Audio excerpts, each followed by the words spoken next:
On this edition of Sightings, Tim White and an investigative team encounter a frightening entity. I can tell that you're losing your breath right now. Oh, man. That's weird. These women share a terrifying memory of alien abduction. Do angels exist? These children believe they were saved by spirits from beyond. Absolutely no way that we could have made without some kind of help. And in Colorado, a deadly mystery continues.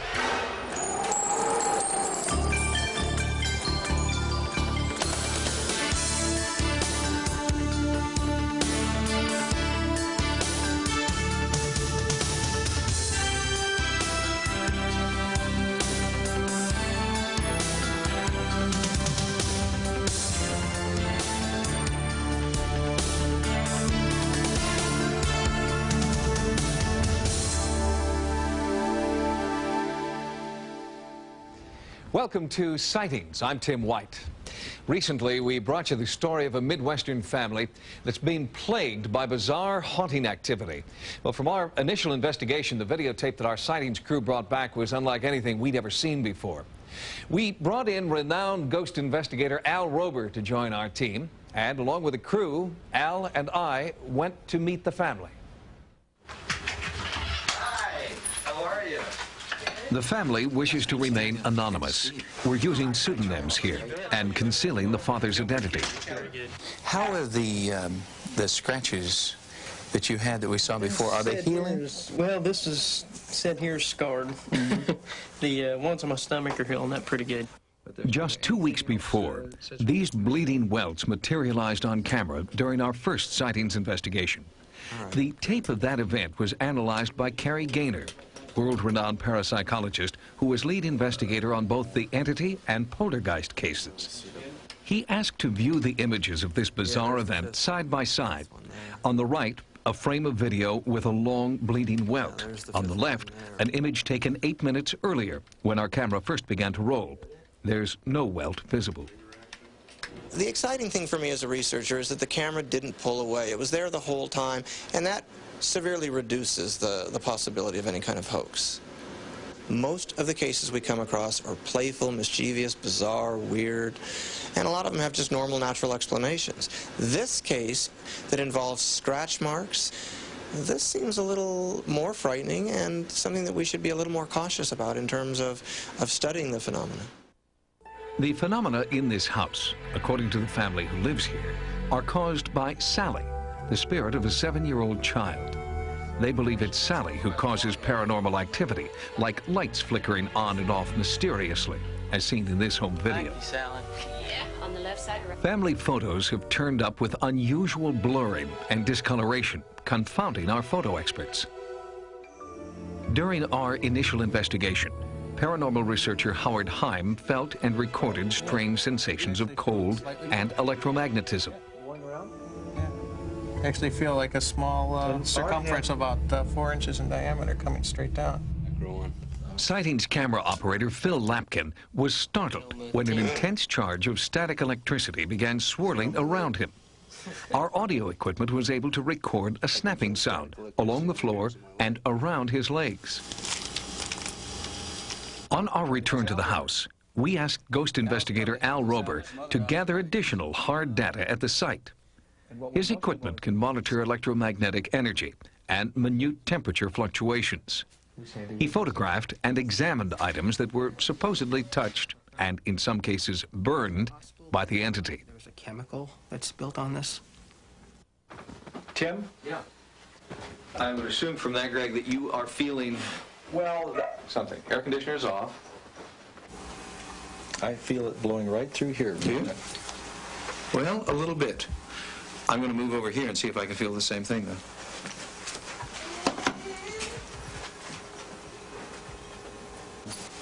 Yeah, now we're in front of a window and an air conditioner that's off. Right.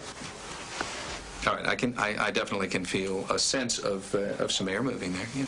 Let's sit back down and talk, especially if Taylor's, As we continued videotaping, I was not the only member of the Sightings crew who seemed to feel a strange sensation of cold air circulating in small, isolated patches.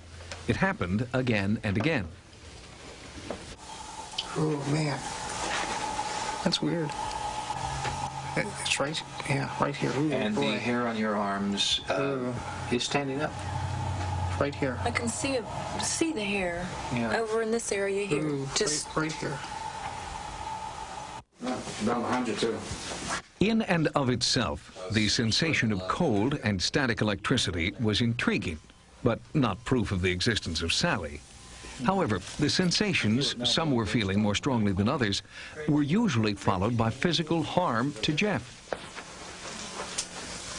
Norm, Oh, well, now that's very interesting. it'd be okay if I sit down for a second. Why don't you sit down? I can tell that you're losing your breath right now. Sally, what did I tell you? Sally, we see you. We know you're here. Whoever or whatever was responsible for these painful scratches struck repeatedly throughout the day. At one point, new welts began to form on Jeff's stomach. Then, I was shocked to see mysterious welts forming on his forehead. This whole spirit thing scares me, and it just, some of the things she's done, she's lit fires, and I think, well, if she wants to hurt me, why couldn't she just light me on fire, or whatever she does to some of the other things around here? But yeah, this is as far as she goes. Al, are you saying that virtually everything that you've seen here today could be explained through psychokinesis or some sort of projection? Yeah, that's exactly what I'm saying. Understanding his feelings here and his intense fear. He's very frightened and uncomfortable being thrust into this environment. That's not to say that there isn't a little girl ghost walking around, because in cases when you do have a poltergeist, they seem to draw off the same energies. What would your advice be to the couple living here? One of the things I would tell them would be to try to document some more of this. Another thing that I would do, I would certainly recommend them to get rid of the toys in the corner and get rid of any encouragement that is now going on for this little girl ghost. Whether the source of this bizarre activity lies within Jeff or in an outside entity who craves attention, the result is still unexplainable. What type of energy could create the frightening, diverse phenomena occurring here? Being on site, observing the ghostly activity as it happens, has been a disturbing experience. It's clear that this case merits continued investigation. And whatever comes of it, we will try and pursue it as openly and honestly as we can here on Sightings, and we will share it with you. We'll be back with more Sightings in a moment. Next, two women share a terrifying memory of abduction by extraterrestrials. First memory I had was screaming because I had alien eyes right in front of my face. You meet a stranger, and something about them is familiar. You know each other from somewhere, you just can't figure out where. When that happened to two women in Virginia, they racked their brains for more than a year and finally came up with an unsettling answer. They believe that, as children, they shared an alien abduction experience. At first, they were fragments of memory. As a child, Claire Holcomb had pastoral visions. Sometimes they were strange, sometimes they were disturbing, and later on they became terrifying. She never knew what it meant until she was an adult. In 1987, Claire was looking for a career change. She responded to an ad for full-time help on a horse farm. Her interview with ranch owner Diana Graves was a turning point. It was sort of, I know this person. And she was very comfortable around the horses. And it was sort of an instant recognition. And I hired her that day. I felt when I first met Diana that I must have met her somewhere before or seen her somewhere before. I felt that I knew her quite well, but I couldn't explain that. Claire worked at the ranch for 4 years before she and Diana figured out their connection. It started on a dark country road. On my way home, fairly early in the evening, it was a warm night for December, I saw lights in the sky I thought were low-flying aircraft. But I wasn't hearing any sounds, engine noises, and was concerned that perhaps the engines had shut down. I pulled over to the side of the road and was blinded by these lights. But I was frozen to the spot. I didn't know what was happening. Right after her sighting, Claire raced home, feeling sick, scared, and disoriented. I think both of us thought she was going crazy. Too much stress that, you know, maybe she'd had a blackout. We couldn't explain the missing time. We didn't know what it was at the time. The first thing that I noticed from that first experience was that my contact lenses appeared to be missing from my eyes. And I certainly had them in when I was driving. Diana encouraged Claire to try and put the bizarre events behind her. But days later, Claire had another bizarre encounter. She was reporting to me that she seemed to have seen some strange things. She had memories of this weird hand that she drew. And for some reason, I knew we needed help. I knew I could no longer handle it. They got that help through the Fund for UFO Research, an organization that investigates extraterrestrial events and tries to separate fact from fantasy. They felt Claire was exhibiting signs of a classic abduction. And many of the things she said, while not completely unique, were disturbing things that I had read about before, and I had no reason to think that she was making the thing up or that it was being fabricated in any way.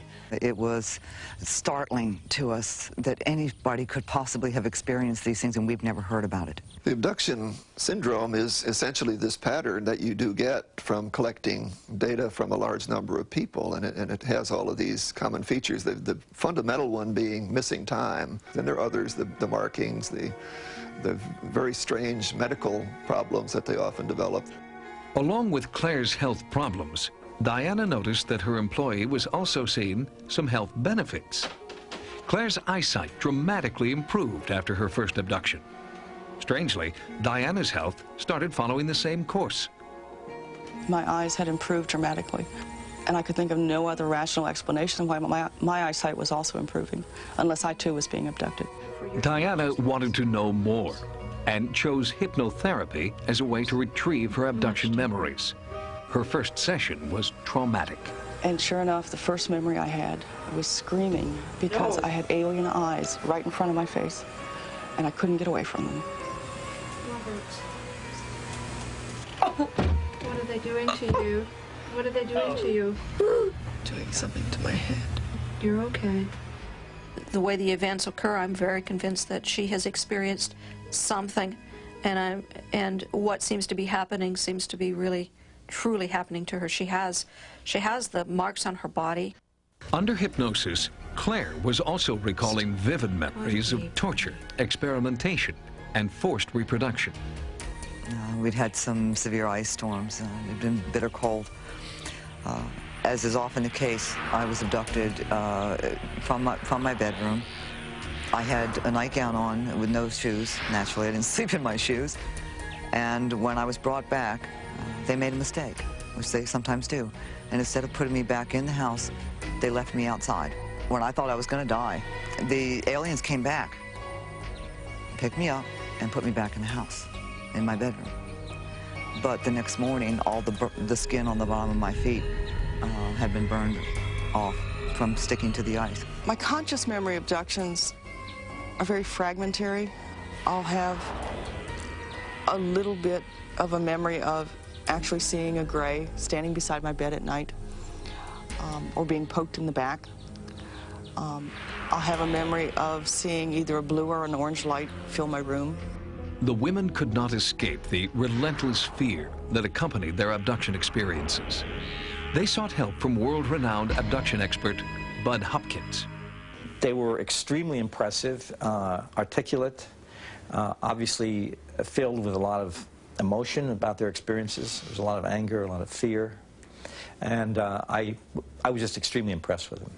While discussing and comparing their separate abduction memories, Claire and Diana made a dramatic discovery. We were both in a large room, and scenes were being projected, very disturbing scenes of devastation. We were told to watch it and to learn from it and to understand that these things were happening. We were, in fact, holding each other's hand. Well, the issue of shared abductions is something we should sort out here. Many, many, many people are abducted with other abductees. The women probed deeper into their past. Claire recalled a childhood abduction memory that she had shared with a little girl visiting from England. when I was about 12 years old and had been on a picnic with some friends from school. I moved off by myself to sit on a bench. For some reason, I saw a little girl coming toward me and I didn't at the time recognize, and she was wearing a blue uniform. She had some kind of an accent that I thought might be British. Without stopping to think or discuss why we were doing this, we both meandered away from the picnic area into the woods and were subsequently abducted from that clearing together. The girl she was describing sounded like me when I was about the same age. And when Claire described to me what this other little English girl was wearing, I then went to the closet and pulled out a jacket that exactly matched her description. She described to me how she used to dress going to school in England at that time, and I didn't know she'd attended school in England when she was 9 years old. I was that other child. We found a pattern that they had been abducted since childhood, separately, brought together, and made to interact as if the aliens were interested in human relationships and human friendships. I'm completely convinced that they have planned Claire and my meeting since they started, since we were such small children. I think it's amazing that we met again in this life, in this world, although I can't explain it. Her coming to this farm 5 years ago was a coincidence. They arranged it, they planned it. I don't know why they planned it. I'm glad we met, but they planned it.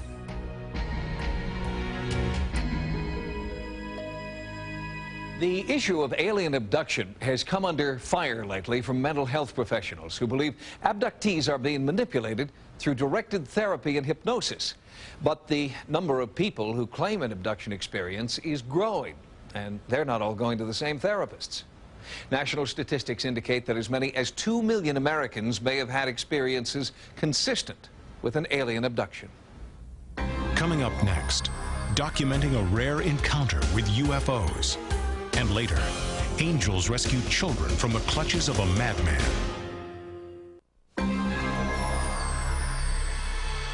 The most recent Roper poll suggests that a staggering 96% of all Americans have heard or read about the existence of UFOs.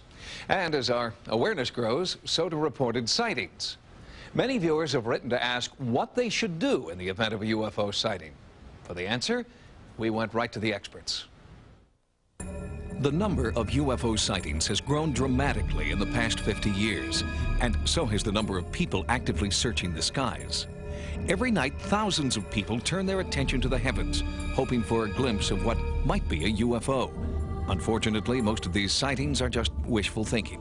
We can explain and have explained, not explaining away, but explain a good 70, 75%, maybe even 80%. Bill Pitts heads a consortium of former military personnel who evaluate UFO sightings. The group, the new Project Blue Book, takes its name from the famed government UFO study, but there the similarity ends. The purpose of Project Blue Book is to reevaluate the classic cases, which we've been doing, and also to even look at new cases as they come along that really come to our attention and we get excited over, and we have had several of those. Would you know what to do if you saw a UFO? The new Project Blue Book offers these guidelines for documenting your sighting. Watch closely the object you're observing and try to remember as much as you can about that object. Check to see if any noises seem to be emanating from the particular object. Write it down as soon as you can, and remembering what it looked like to you initially, any changes made during the observation. See also if it seems to be going along at a straight trajectory, if it's zigzagging or any type of a motion up or down, sideways or otherwise. Try to pinpoint the time as closely as possible while you're observing the object or light source. If you have a camera or camcorder available, take as many shots as possible and footage as possible of the object. Being careful with a camcorder or camera, if it's a motion picture camera especially, don't pan the object so fast that you're losing the object. You should notify your local police department or your sheriff's department, and if they don't have any record of somebody else making a sighting report to them, then check with your FAA control tower operators for someone else to turn it into, or send it to us at Project Blue Book. Why is the new Project Blue Book so interested in evaluating new sightings? I think it would be a wonderful thing to find something extraterrestrial visiting our shores and meeting with us. I don't know it'll ever happen in our lifetime, if ever, for that matter. Maybe we have to go there to meet them on their grounds. And here's one more tip from the new Project Blue Book. If you sight what you believe to be a UFO and you have a video camera at the ready, remember that most camcorders have a built-in microphone. So while you're videotaping, record a running description of events as you see them. After the event, interview any other witnesses and, if possible, get their full names and addresses. When sightings continues, schoolmates are rescued from the brink of death by otherworldly forces. She had been sent to help me. She was my guardian angel. Then, a bizarre mystery continues, and later, new evidence that mythological creatures are real. It was a parent's worst nightmare. In 1987, a madman in Cokeville, Wyoming, took children hostage, then detonated a bomb in an elementary school classroom. Miraculously, none of the children died. Since then, books and movies have recounted the amazing story of the Cokeville bomb and speculated about why the children were spared. But now, for the first time, the children themselves speak out about how they believe they were saved. Their stories have a common thread: the presence of angels. Cokeville, Wyoming, population 493.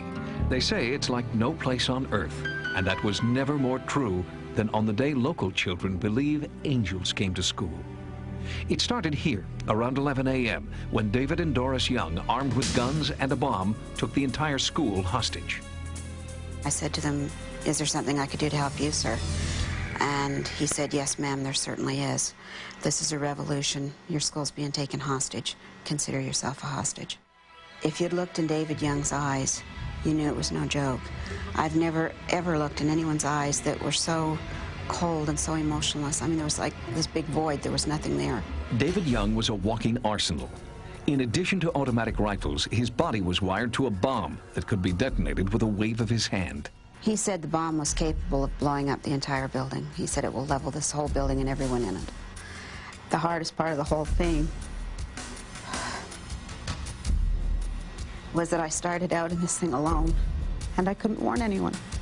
With a gun to her back, Mrs. Cook was forced to lead David and Doris Young to the school's first-grade classroom. David Young made this his command center and forced all 153 teachers and students of the Cokeville Elementary School into the small room.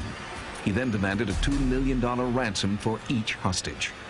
He said, "This is a revolution. I'm holding you hostage."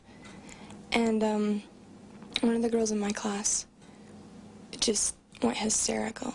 Young gave each teacher a copy of a bizarre manifesto outlining his apocalyptic plan for the children of Cokeville. He said, "God equals infinity, infinity equals zero, therefore God does not exist." David Young was insane, incoherent, and unreasonable. He was a human bomb with a hair trigger.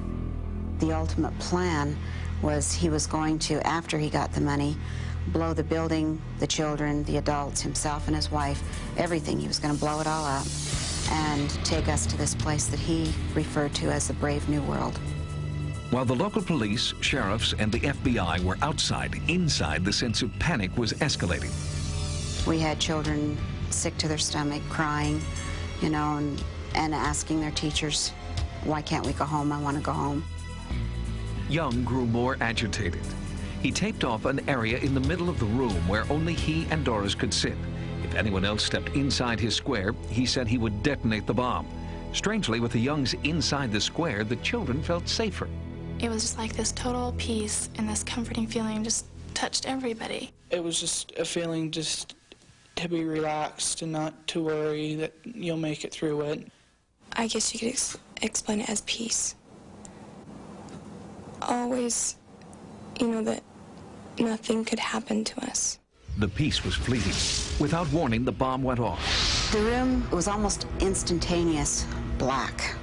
And we had teachers over there that were grabbing kids, trying to get them out through the classroom windows. This lady grabbed my hand and she pushed me out the window. And I don't know if I would have made it out because I was too afraid to move.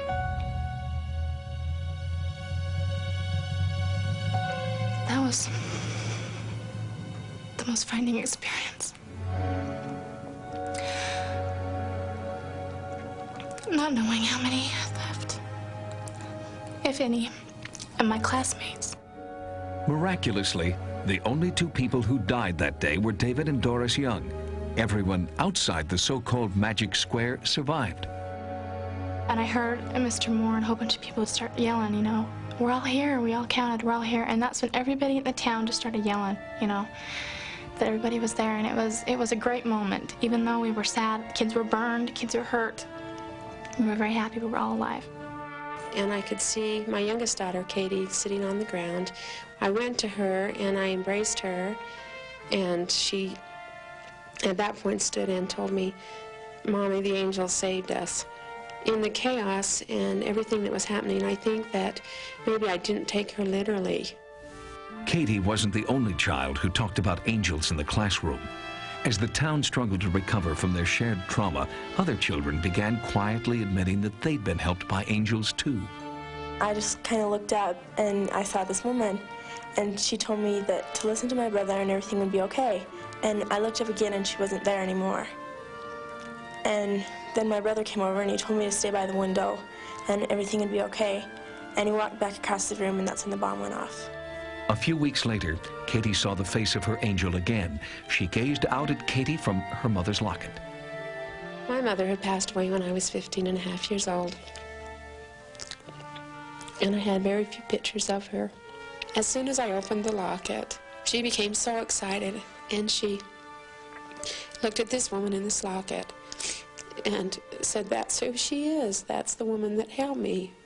She described this woman down to her hair, where she was standing in the room, everything about this woman, as if she had known her all her life. The woman in the locket was Katie's maternal grandmother, whom the child had never seen. She'd been dead for more than 13 years. When I saw the photo, they told me that she died, and I came to the realization that she had been sent to help me, and that she was my guardian angel. In the days that followed, trauma counselors heard from many children who had seen their own guardian angel, but not every parent believed what their children were telling them. I did not want my own son, flesh and blood, going around saying that he saw an angel. Ron Hartley had 4 children inside Cokeville Elementary when the bomb went off, but he was also the police detective in charge of the investigation. When his own son, Nathan, insisted that he had seen an angel, Hartley tried to be a cop first and a dad second. I just interviewed and interrogated my son. He said that he was sitting there, and all of a sudden these angels came down through the ceiling, and one of them came up to him and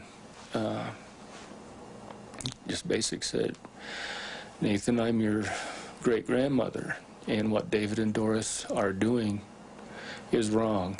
And that the bomb's going to go off. And I says, what was her name, Nathan? And he says, I think it was Grandma Meister. Well, I thought I had something there because that I could use to straighten him out, because his grandmother Meister was still alive. So I resorted back to another cop technique, which is bring out the mug shots. We was thumbing through it, and all of a sudden there's a picture of both his grandmothers sitting there. And he just immediately put his little hand on the page so I couldn't turn it. He says, that's her. He says, that's my guardian angel. He pointed to my Grandma Elliott, who was sitting right next to Grandma Meister. I says, Nathan, I says, why didn't you tell us this before? And he just looked at me and he says, Dad, you wouldn't believe me. Whether or not there were angels in the room that day, Some unseen force was at work. Investigators at the scene reported that the bomb was fully functional and should have been lethal. Should have been 160 people dead.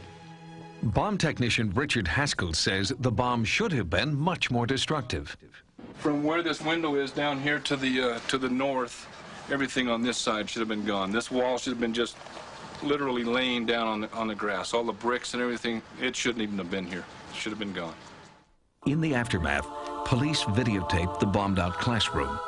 An image is clearly visible on the southeast wall. Another photo of the area captures what looks like the silhouette of an angelic figure. The children say this is where one of the angels stood.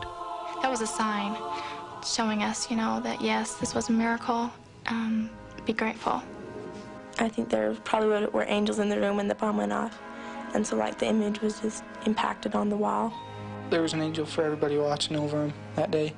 There's absolutely no way that we could have made it through that without some kind of help. Angels are fast becoming the latest pop culture icon.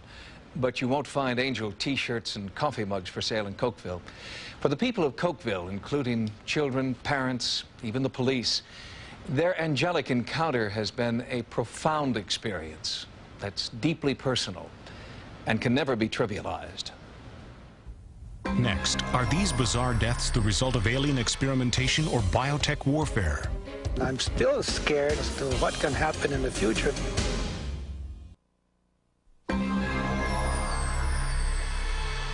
The world's first documented case of livestock mutilation occurred more than 25 years ago, and the bizarre mutilations continue to this day. Theories about what could be causing these mutilations range from alien experimentation to covert military testing. Law enforcement agencies have investigated, but many ranch owners feel they still don't know who or what is killing their livestock. I lost 49 head of cattle to the mutilations. I lost them in less than 3 weeks. At that time of the mutilations and later on, we saw many lights up in the sky. We could not interpret where they were coming from. The eye was gone. The rectal area had a perfect round cut. The sex organs had been removed. The tongue was gone. No blood, no flies, nothing was around it. I believe this to be the greatest single unsolved serial crime spree of the 20th century. They come at night, mysterious craft piloted by an unseen crew. The morning light reveals yet another mutilated steer. It's happened hundreds of times over 3 decades. State investigators have come and gone. Natural predators, they insist. But cattle ranchers are not satisfied. They've seen things no known predator could do. Field researcher Chris O'Brien has gained their trust. This animal is obviously a roadkill, but any report of a downed animal in the area I'd like to check out because of the ongoing problem that we have with the mutilations. In September of 1967, the first documented animal mutilation occurred in this field and drew worldwide attention. Researchers came from far and wide to investigate. 30 years later, interest has waned, but local ranchers are still forced to cope with dead animals. The night before, I saw the cow alive, and she had a calf with her, and they looked healthy to me. And by next morning, real early in the morning, she was mutilated. Eli Hornick has been running cattle in northern New Mexico for more than 14 years. His cattle have been the most recent victims of the mutilation mystery. Last 2 years, we've lost 10 head of cattle, and 9 yearlings and 1 cow. And you know, you're talking about quite a bit of money. Something that's pretty interesting, if a human doesn't mess with it or something doesn't disturb it, the birds, coyotes, they'll just leave it alone.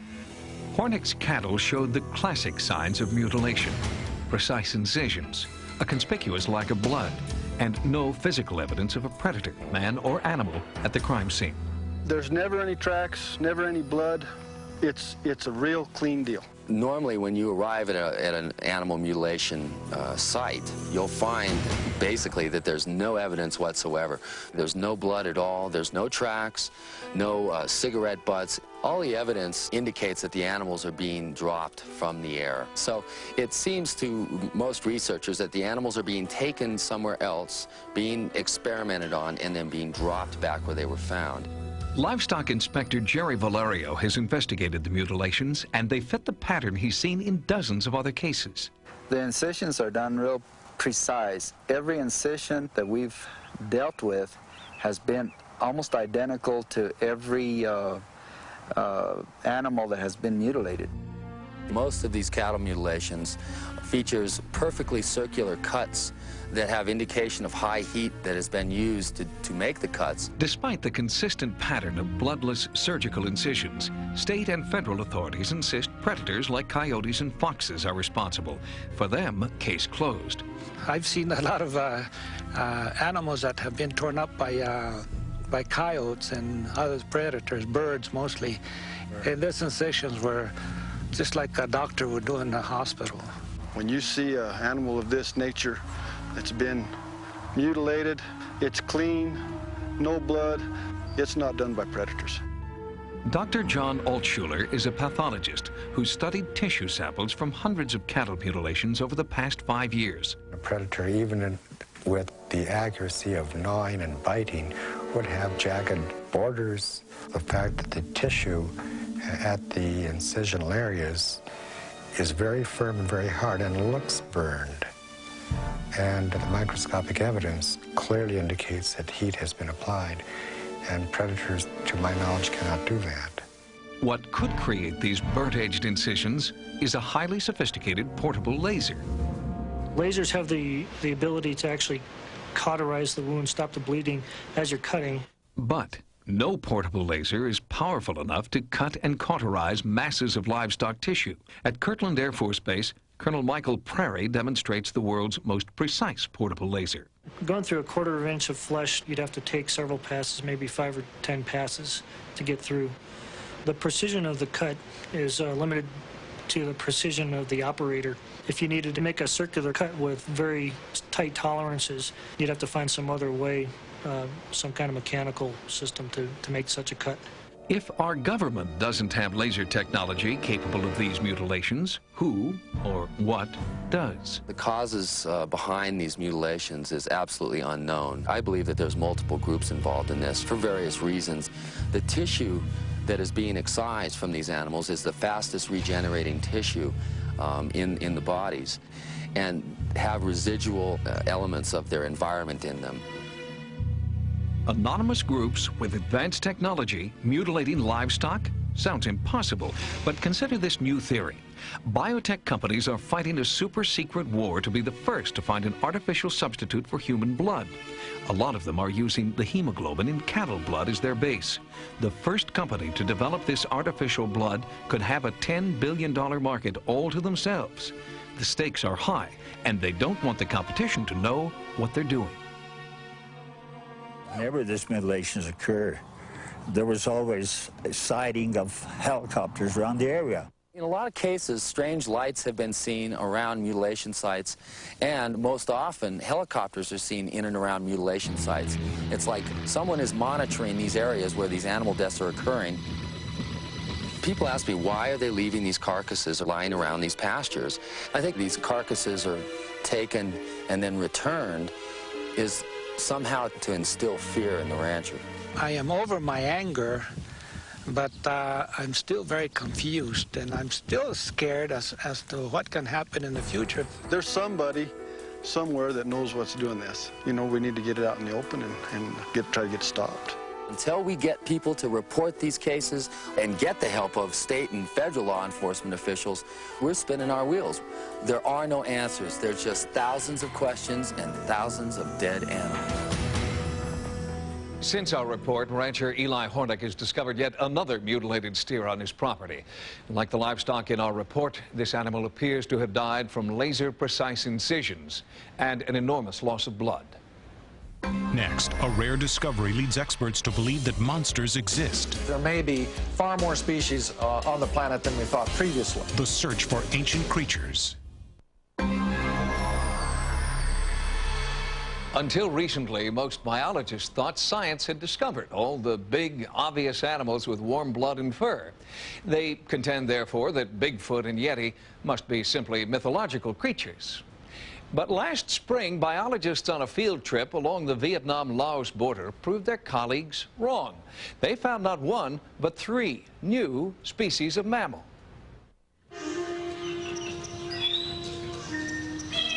Just a year old, she's a legend come to life. The creature locals have described as an antelope with gills now has a scientific name, the Vu Quang ox.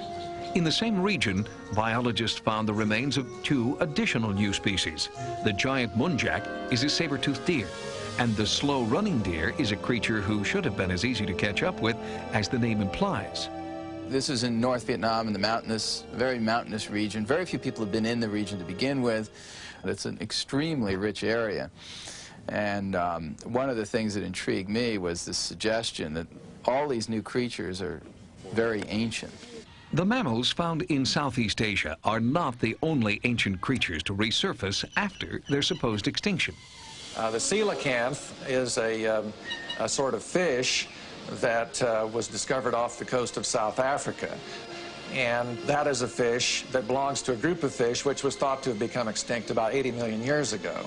It is now thought by some people that there may be as many as 30 million species of organisms on the planet or more. The point is that we have reason to believe now that there may be far more species on the planet than we thought previously. Cryptozoologists like Roy Mackle believe the clues to discovering some of these 30 million undiscovered species can be found in legends and persistent folk tales. Back in the 60s, when we first took seriously that perhaps behind such things as Loch Ness Monster, Bigfoot, the Sasquatch, there might be real animals, we were just laughed at. I am a zoologist. I study creatures which are known to exist, and I also discover new unknown creatures. But every time we go out and we discover something new, the cryptozoologists treat this somehow as being a victory for their side.